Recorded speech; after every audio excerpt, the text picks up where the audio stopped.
In today's video, we're going to take a look at the Fischer Travers carbon and the atomic Backland carbon. We'll take a look at some of the pros and cons of each.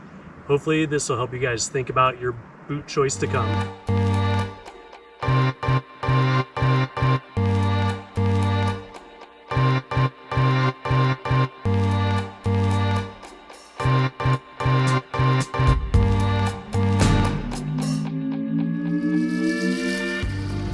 So the Fischer Travers carbon was the first hard boot snowboard bind boot that I used. And I really like this boot because it was lightweight, has a really good range of motion here in the cuff, and it's relatively soft for a ski touring boot.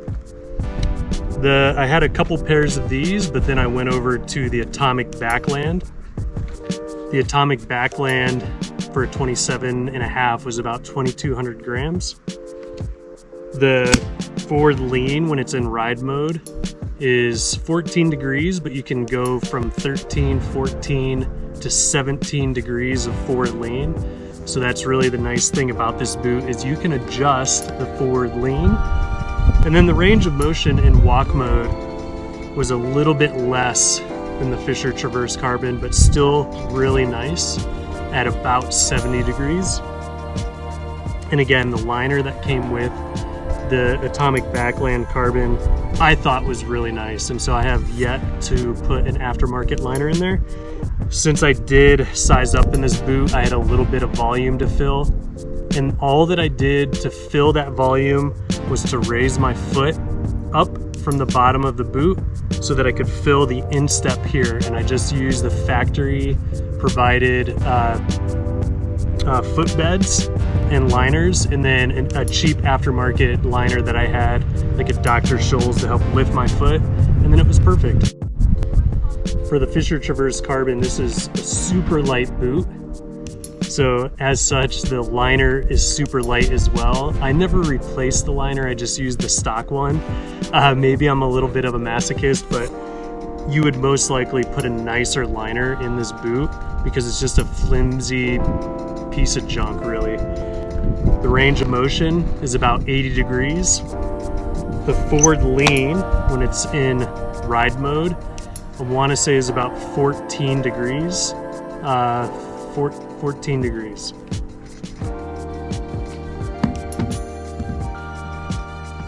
And a similarity between these two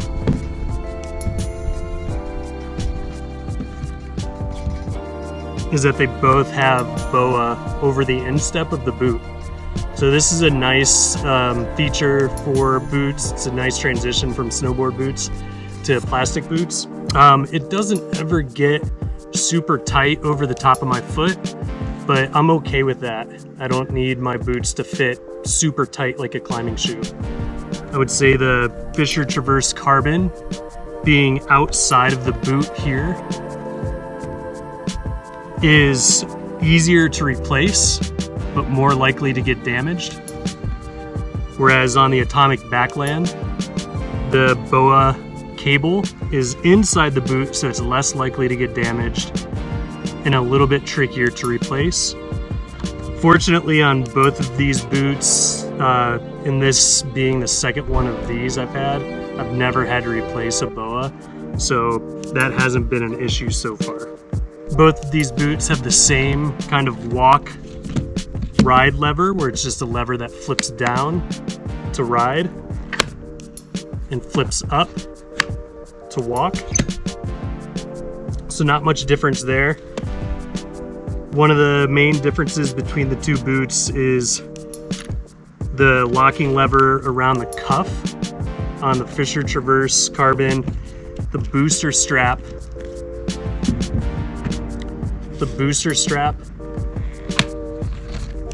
acts the same, is the same piece for when you want to tighten around the calf. So with this Velcro strap, that just means it's infinitely adjustable. Whereas on the atomic Backland, it has a separate booster strap from the locking lever here. So it's not as infinitely adjustable. In addition, with this boot, I sized up a full size from my previous boot, This was to allow just more space within the toe box on my Fischer Travers carbons. Really had to punch out the toe box a lot because it was pretty narrow for my foot, which I'm not sure how wide or narrow it is compared to average. On both boots, the shells have cracked. And so this boot is cracked right across the toe here, and the Atomic has cracked across here. So I haven't had a boot yet that hasn't cracked in the shell in almost the exact same spot. They tend to find a weakness close to the toe. So with both of the boots being pretty light models, similar weaknesses are in the cuff, this fabric cuff. So you can see on the Fischer Travers, it's ripped here, and that fabric comes all the way around to the back of the boot. So the only problems I had were here in the front, where most of the range of motion was rubbing against that fabric. Similarly, on the Atomic Backland, that rubbing spot wore through that fabric, and I tried to reinforce it pretty late in the season with some duct tape or Gorilla Tape, some pretty heavy duty, and that didn't really last even one trip. For the soles of the boots, pretty similar. They're both fairly thin. For what it's worth, this Fischer Travers carbon, I think I probably put a few months on it, where this Atomic Backland carbon has had pretty much a full season on it, so maybe 5 months.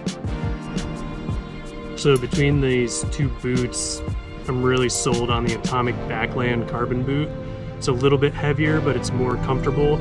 Still really lightweight, has a great range of motion, and I can adjust the forward lean. The Fischer Travers carbon is a great boot. It's lightweight, has a little bit larger range of motion in walk mode, but I found it to be a little aggressive on the forward lean. Your mileage may vary, so take your pick. I found both of these boots to be great.